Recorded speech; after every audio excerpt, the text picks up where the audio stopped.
Welcome to Bunk Analysis. In this episode of Coast to Coast we hear from two paranormal experts, Rosemary Kiley and John Zalfis. They recently published a new book, Haunted by the Things You Love, which deals with haunted objects.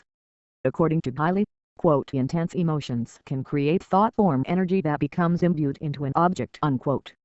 This is a nice word salad, but I think if we actually performed an experiment asking people to choose a quote-unquote haunted object amongst equivalent objects, I would probably be correct in saying that overall people will not do any better than chance allows them.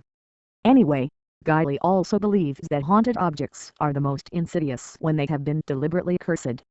What I want to know is, how can you quantify this effect? I would argue that some people will not be bothered by these objects, and the fact that some individuals will not be affected by these haunted objects indicates that these haunted objects are playing on specific fears within people. Zalfis cites an example about haunted clown dolls which were moving on their own and frightening people. These dolls are now in their museum of haunted items. Yeah, I'm sure if I complained enough about my haunted toothbrush I would get a spot in their museum too.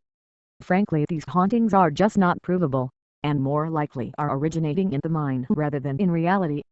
Inanimate objects do not just start moving around on their own, it takes a force to counter an object's inertia.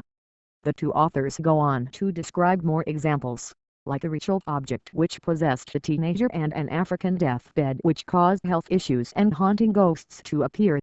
I think if people strongly believe that something is haunted, they are on hair-trigger alert to attribute anything anomalous to this haunted object. We are evolutionarily programmed to pay close attention to a rustle in the grasses or a snapping stick in the woods so that we can avoid being eaten by a predator. These hauntings may in fact be that instinct which is able to affect certain people more than others. Whatever the actual cause may be, physics tells us that hauntings are of the mind, and not originating from an inanimate object which can move on its own. Thanks for listening.